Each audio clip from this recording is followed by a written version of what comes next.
गोव्यातील शिरगावमध्ये श्री लैराई यात्रेदरम्यान चेंगराचेंगरी झाली आहे। या दुर्घटनेमध्ये 6 जणांचा मृत्यू झाला तर 30 जण जखमी झाल्याची माहिती मिळते। लैराई यात्रेदरम्यान चेंगराचेंगरी झाली, ज्यामध्ये 6 जणांचा मृत्यू झाला आहे। गोव्यातील शिरगाव येथे आयोजित श्री लैराई यात्रेदरम्यान चेंगराचेंगरीची दुर्घटना घडली आहे। शुक्रवारी रात्री ही दुर्घटना घडल्याची माहिती समोर येते। जखमींना तात्काळ गोवा वैद्यकीय महाविद्यालय आणि म्हापसा येथील उत्तर गोवा जिल्हा रुग्णालयामध्ये दाखल करण्यात आलेला आहे।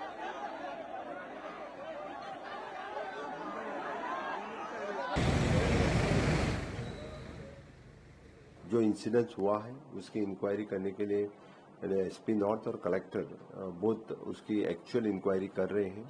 क्यों ये इंसिडेंस हुआ इसके बारे में जानकारी मिलेगी, लेकिन क्राउड ज़्यादा, भीड़ ज़्यादा होने से लिए कुछ लोगों ने जो वहाँ से भगदौड़ मचाई, इसीलिए इस इंसिडेंस हुआ।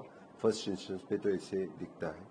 मैं इस दुखद घटना जो गोवा में पहली बार इस तरह की दुखद घटना हुई, इसलिए सरकार के 3 दिन के कार्यक्रम हम रद्द कर रहे हैं। मैं जिनके घर डेथ हुई है उनके प्रति संवेदना व्यक्त करता हूँ। यहाँ पे भगदड़ मच गई जिसकी वजह से ये अनफॉर्चुनेट इंसिडेंट हुआ। उसी समय हमारे यहाँ पे काफ़ी मात्रा में पुलिस पर पर्सनल मौजूद थे, तो उन्होंने इंजर्ड को तुरंत उठा के शिफ्ट किया और अपनी पुलिस व्हीकल्स के अंदर ही एम्बुलेंस में भेजा। उसके बाद हमारे लिए मेन चैलेंज ये था कि अंदर काफ़ी बड़ा जो यात्रा है वो चल रही थी, जिसके अंदर काफ़ी 50,000 के करीब, मोर देन दैट लोग थे, तो उसको पीसफुली कंक्लूड कराना वो हमारे लिए चैलेंज था, which we were able to achieve. But unfortunately इसके अंदर ये इंसिडेंट हुआ। दर साल इतना धुंध जाता है होमखंड से, पार करता है होमखंड, लेकिन ऐसा इंसिडेंट कभी नहीं हुआ।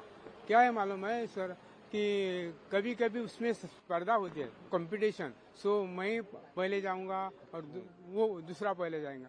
इस वजह से ये क्या हुआ, 2 ग्रुप में झंझट हुआ और इसी का ये वजह से जो निरपराध लोग है ना, किसी का कोई गुनाह नहीं, कोई झंझट में नहीं, वो लोग खाली पीले गए।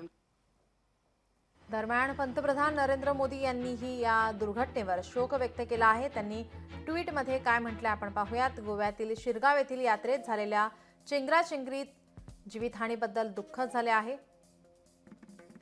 ज्यांनी आपल्या प्रियजनांना गमावलं त्यांच्याबद्दल संवेदना। जखमी लवकर बरे व्हावेत अशी प्रार्थना। स्थानिक प्रशासन पीडितांना मदत करत आहेत।